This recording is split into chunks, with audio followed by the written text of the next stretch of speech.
You know how they say the hits keep on coming? Well, after my surgery, I got back to work yesterday and then this happened. Oh yeah, it did happen. So if you find me a little tired in this video, it's just my eyes. I've just come back from the ophthalmologist. So it's not that I'm sleepy or anything, it's just that my eyes are a little tired. Any which ways, with that disclaimer done, this is the Realme X2. The 730G phone that Madhav teased on stage at the XT launch. Well, this is it. It's launched as the X2 now. In today's video, let's unbox it and see what it is that Realme's been up to. Hey guys, Ash here from C4eTech, and if you do end up liking what you see, please don't forget to turn on notifications by hitting that bell icon. Let's now get started.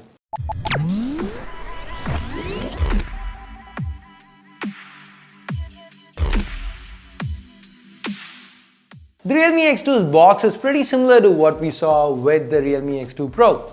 Pictures of the front and back of the phone with Realme branding. The sides have the Realme X2 text. To the back, we have a sticker letting us know that this is the 8128 variant, the pearl blue one. Of course, since this has been imported, there are no seals here. Let's go ahead, open the lid and take a look inside. Pulling this cardboard box out, we have a soft case along with some documentation here. This time, they're in English. Putting them aside for the time being, let's now get to the Realme X2. Peeling that plastic off, turning it around, we have another sticker to the back. Let's peel that off too. The back here looks identical to the one on the Realme XT. It's still beautiful though, especially the gradient pattern on this pearl blue variant. It looks amazing. Let's put it into its case and set it aside. So what else do we have here? A 30-watt VOOC 4.0 fast charger. And it comes with Indian pins, by the way, a USB Type-C cable, and finally a SIM ejector tool. Now, if this unboxing experience felt eerily similar to the Realme X2 Pro, the phone itself is going to remind you a lot of the Realme XT.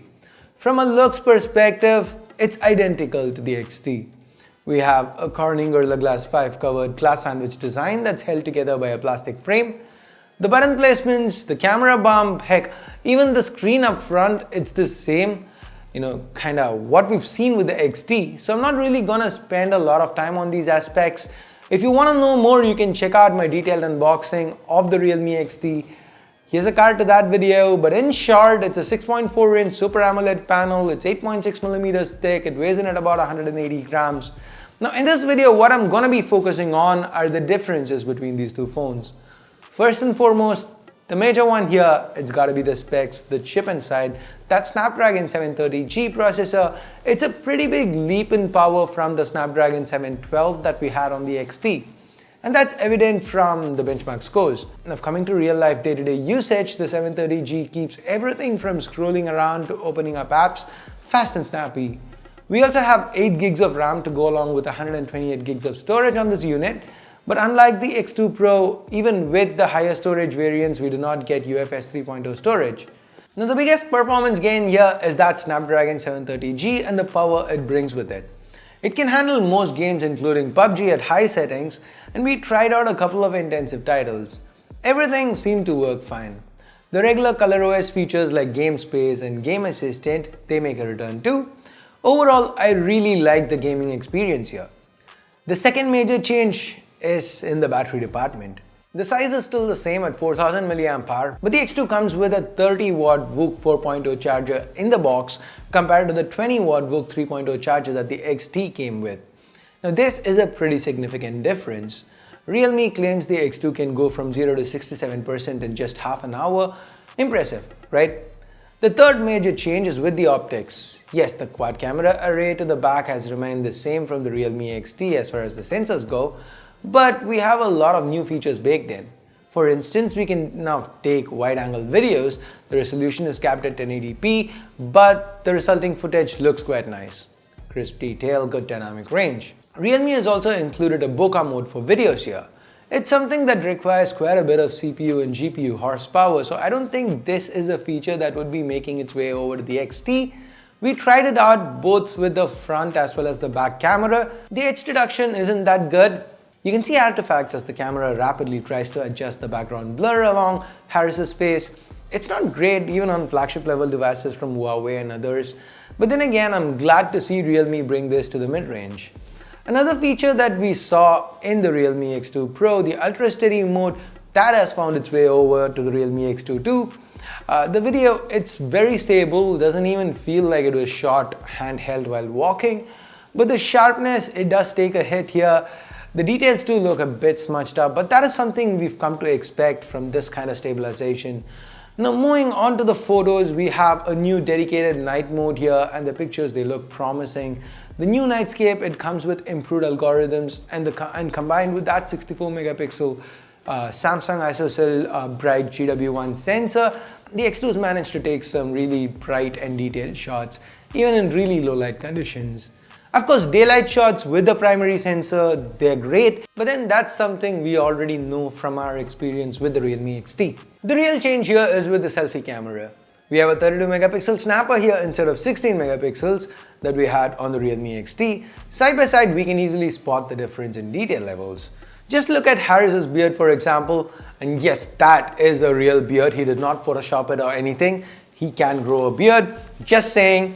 Now, even the background has a lot more detail on the X2, and it's not just about the details. The edge reduction too is pretty good. Overall, I'm really impressed with the selfies from the X2. Now, those are all the major changes. One minor change here is that we have ColorOS 6.1 in here opposed to ColorOS 6. It's a very slight upgrade in terms of features. We didn't really find much new here. A system-wide dark theme is supposed to be arriving soon, so that's pretty cool. Other than that, it's the same old ColorOS based on Android 9 Pie. It looks and works the same. Even the biometrics seem to be the same. The under-display fingerprint scanner, it's fast but not as fast as the one on the X2 Pro. Face unlock remains lightning quick. Now another thing that hasn't changed is the display. 6.4 inches Full HD Plus AMOLED.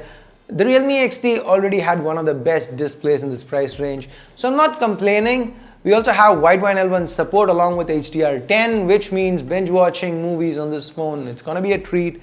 I'm a little disappointed that Realme didn't bring over the dual speaker setup from the X2 Pro to the X2. We still only have a single firing speaker, but there is support for Dolby Atmos and high-res audio. The single speaker can get decently loud, so the X2 is gonna be a media powerhouse. So how much does this phone cost? In China, it's retailing for around 15,000 rupees when converted. But considering the current price of the XT, that is 16,000 rupees, I'd want Realme to kind of replace the XT with this at 16, but more realistically, I'd expect them to price the X2 at around 18,000 rupees. At that price, it would be right in the middle, right between the Redmi Note 8 Pro and the Redmi K20, filling a nice little niche, but it will also be competing with some of the older Realme phones.